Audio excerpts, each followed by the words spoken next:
नमस्कार, मेरा नाम है अलका और आज हम ऐसी शख्सियत के बारे में बात करने वाले हैं जो किसी परिचय के मोहताज नहीं है, जो पेंटिंग्स की दुनिया में अपना एक अलग नाम रखते हैं। तो हम जिस शख्स के बारे में हम बात करने वाले हैं उनका नाम है मुनीर अली खान जी। तो बहुत बहुत स्वागत है सर आपका। थैंक यू, बहुत शुक्रिया। बहुत शुक्रिया, नमस्कार। तो सर आप मुझे ये बताइए कि आप कितने समय से चित्रकारी में हैं? देखिए, चित्रकारी मैं ये कहूँ तो बेहतर होगा कि मैं बचपन से ही आर्ट के साथ जुड़ा हुआ हूँ। तकरीबन बहुत छोटी उम्र से जब मुझे ये अपनी जगह लगा कि मैं जो है पेंटिंग कर सकता हूँ, तो मैं बहुत समय हो गया।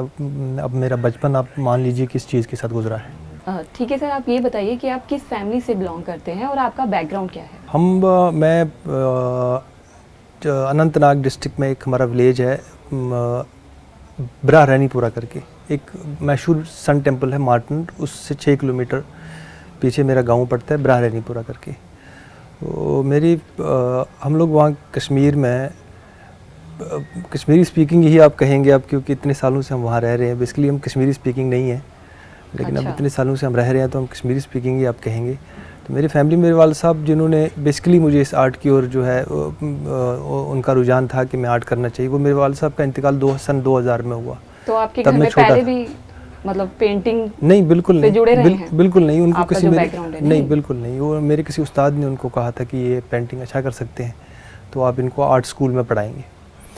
तो फिर उनका इंतकाल बहुत छोटी उम्र में हो गया, तो फिर सर्कमटेंसेस वैसे नहीं रहे, हालात वो नहीं रहे, तो उन्होंने मुझे वो 2000 में गुजर गए, वो इस दुनिया से चले गए।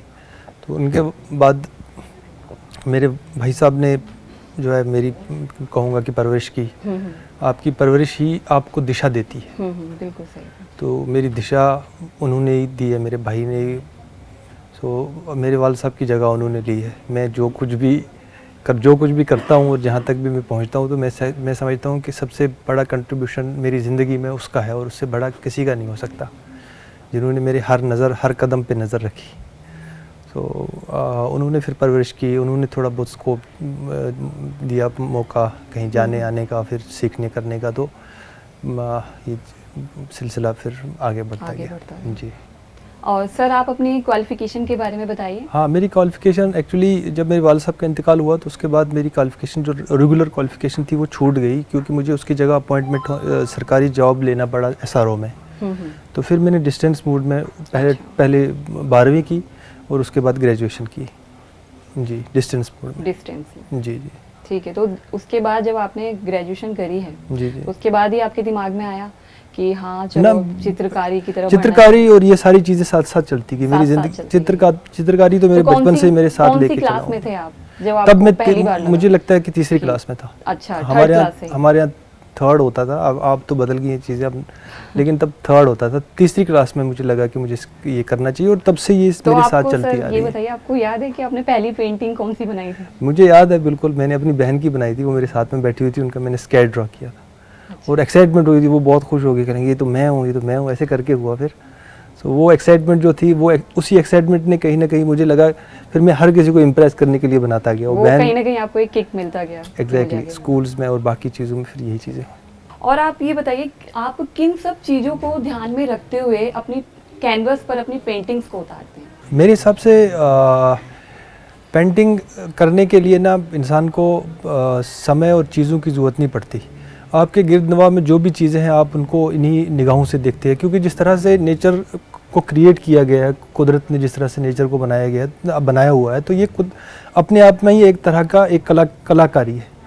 सो आप किसी भी चीज़ को जब आप देखते हो, तो आप उसको एक आर्ट की ही नज़र से देखते हो, ऐसा मैं सोचता हूँ।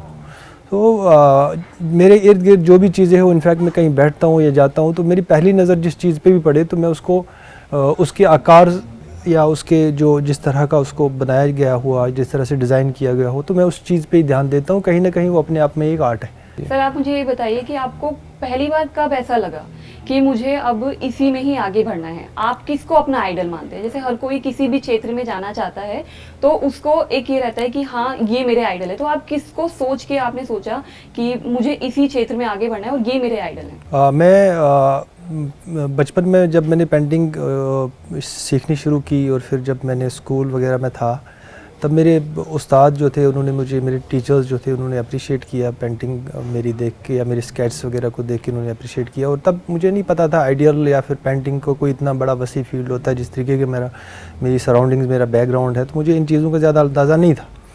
लेकिन फिर थोड़ी जब आगे बढ़े 10th-12th में मुझे पता चल गया कि हमारे कश्मीर के 1-2 कोई आर्टिस्ट थे बड़े नामी।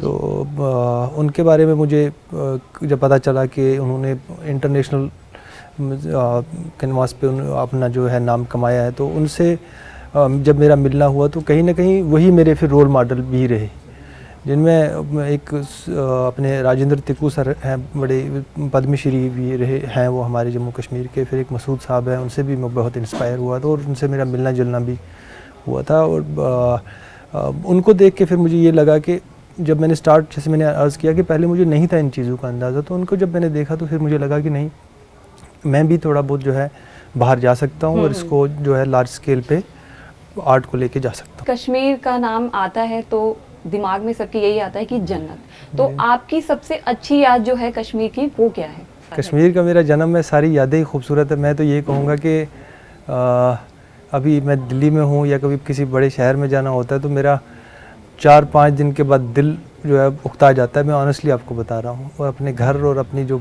वादी है वहाँ फ़ौरन लौटने का मेरा, या फिर जिस माहौल में मैं पला बढ़ा हूँ उसमें ही जाने का मेरा जो है मन हो जाता है। बहुत जल्दी उकता जाता हूँ मैं बाहरी जगहों से। तो कश्मीर को मैं अगर अपनी नज़रिए से आपको बताऊँ, देखता हूँ, तो मुझे सबसे पहली चीज़ जो दिखती है ना कश्मीर का, जब कोई जिक्र करता है तो मुझे वहाँ की हॉस्पिटैलिटी जो है, मेहमान नवाजी। हाँ जी। मैं वो चूँकि जो सीनरी है, बाकी चीज़ें हैं, वो चूँकि हम तो हमारे इर्द गिर्द हमारे वही समा है वहाँ का, लेकिन वो जो मेहमान नवाजी है, मैं उसको ही सबसे पहले अपनी कल्पना में जब भी कोई कश्मीर का जिक्र करता है, क्योंकि जैसे वहाँ पे हुआ करता था और वहाँ पे जो diversity of culture, communities, cultures और फिर रिलीजन में ख़ास करके जो कश्मीरी पंडित और फिर मुसलमानों के दरमियान में जिस तरह का तालमेल और ताल्लुक़ हुआ करता था, तो वो बचपन में कहीं ना कहीं मैंने देखा हुआ है और उस चीज़ को मैं मिस करता हूँ। मुझे मेरे सबसे पहले जहन में वही चीज़ आती है कि वो चीज़ क्यों नहीं है बस। अच्छा, आप सर ये भी बताइए कि जब आप कोई सी भी पेंटिंग बनाते हैं तो आप बहुत ज़्यादा पेंटिंग कौन सी बनाना पसंद करते हैं? क्या जब भी बनाते तो क्या आपके मन में आता है कि मुझे यही पेंटिंग बनानी है और किसकी ज़्यादा डिमांड? ईमानदारी में आपको बताऊं तो मैं ज़्यादातर पोर्ट्रेट्स बनाता हूं। ये इसलिए क्योंकि इंसान जो है ना, ये दुनिया में सबसे अनमोल है, मुझे ऐसा लगता है। सारी चीज़ें जो है ना कहीं ये ऐसी एक जो है ह्यूमन बीइंग के इर्द गिर्द में घूमती हैं। तो मुझे ह्यूमन फेस के साथ ना एक अलग सी अट्रैक्शन है, वो बनाने में मुझे एक अलग सा सुकून आता है। और जब मुकम्मल हो जाए तो एक ऐसी मतलब ऐसे समय में चला जाता हूँ कि जहाँ मतलब मुझे कोई गम नहीं होता, खुशी होती है जब मैं मुकम्मल कर लेता हूँ। ख़ासकर पोर्ट्रेट जो भी हो, जिसकी भी हो, लेकिन पोर्ट्रेट करना और पोर्ट्रेट कंप्लीट करना मुझे बड़ा रिलैक्स फील होता है। पहले के कश्मीर को जी और अब के कश्मीर को क्या मतलब किस तरह देखते हैं आप? पहले क्या चीज़ें रही हैं या अब क्या चीज़ें रही हैं, किस तरह आप देखते हैं? मुझे लगता है या तो मैं छोटा था, कुछ चीज़ें जो है मुझे अंदाज़ा नहीं थी, या बहुत सारी चीज़ें देखी, वक्त बदल गया। हो सकता है मैं बेहतर ना हूँ, या मेरी सोच जो है, हो सकता है मैंने चीज़ों को बेहतर तरीके से न ऑब्ज़र्व किया हो।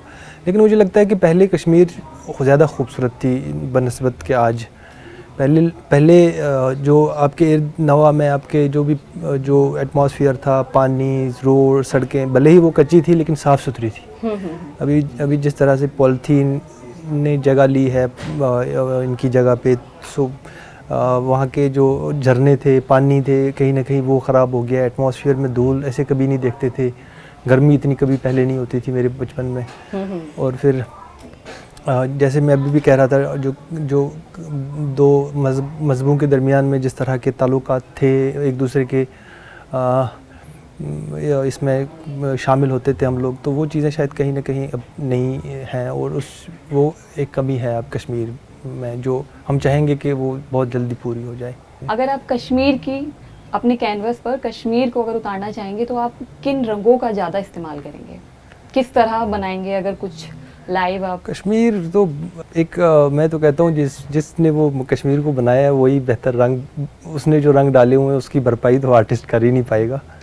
उसकी कोई भरपाई नहीं कर सकता। आर्टिस्ट हर आर्टिस्ट अपने हिसाब से बनाएगा जिस जो भी और आप रंग उसको दर्शकों अच्छे को लगे। अगर दिखाना चाहें तो किस तरह से आप उसको अपने रंगों की तरह कैनवस पे उतारना चाहें तो? मैंने वही आपको अर्ज़ किया ना, वो जो डाइवर्सिटी ऑफ कल्चर और रिलीजन थी, मेरे लिए तो वो सबसे, मैं चाहता हूँ कि उस तरह की चीज़ों पे काम किया जाए और उन चीज़ों को थोड़ा सा सीनरी, बाकी जो हमारे टूरिस्ट लोग जाते हैं देखने, फ़ोटो झरने शरने वो चीज़ें, लेकिन कश्मीर की बेसिक खूबसूरत उन चीज़ों से बनती थी। आज भी यहाँ से जो लोग जाते हैं तो वो आज भी कहते हैं कि नहीं, वहाँ लोग पूछते अच्छे से हैं, मोहब्बती हैं।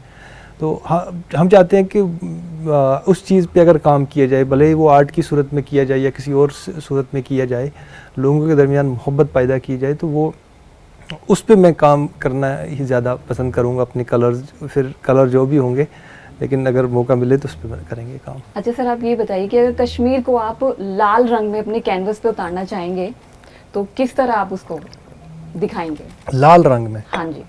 लाल रंग तो यही टर्माइल जिससे हम गुजरे हैं, अगर उसको आप देखें तो फिर कहीं ना कहीं बहुत ही बुरे दौर से गुजरा है कश्मीर का। हर एक बच्चा, हर एक भाई, हर एक माँ, जिस तरह की हालात वहाँ बने, तो हर कुछ लोगों की ज़िंदगियों में सिर्फ लाल ही था। बच्चा स्कूल जाएगा, फिर वो वापस आएगा कि नहीं होगा, इस तरह की सिचुएशन भी हुई। इनफैक्ट बहुत कम अरसे के लिए हुई, लेकिन हुई, बहुत ज़्यादा लोगों ने सहा। तो लाल रंग कहीं ना कहीं उसी चीज़ पे ही ये किया जाएगा, डिपेक्ट करता है उस चीज़ को जो वहाँ पे जिस तरीके के हालात हुए टर्माइल के दौरान। जी ठीक है। और सर, कुछ आप अपने बारे में कुछ बताना चाहते हैं जो आपको लगता है कि मैं पूछना भूल गई हूँ और आप कुछ बताना चाहते हैं तो? नहीं, बिल्कुल मेरे जहन में इस तरह की कोई चीज़ नहीं है। अच्छा लगा कि आपसे यहाँ आके मुलाकात हुई, आपसे बात हुई। Thank you so much sir. आपका बहुत बहुत धन्यवाद जो आप हमारे स्टूडियो में आए। मुझे बहुत अच्छा लगा आपसे बात करके। हमें भी काफ़ी अच्छा लगा यहाँ आके। बहुत अच्छा माहौल है आपके यहाँ पे, काफ़ी खूबसूरत सामान। मेरा बड़ा, इनफैक्ट मेरा पहली बार था इस तरह किसी शो में आना, और फिर इस तरह स्टूडियो में पहली बात करना मेरी पहली बार हुआ, तो बहुत अच्छा लगा यहाँ पे। Thank you so much. Thank you sir.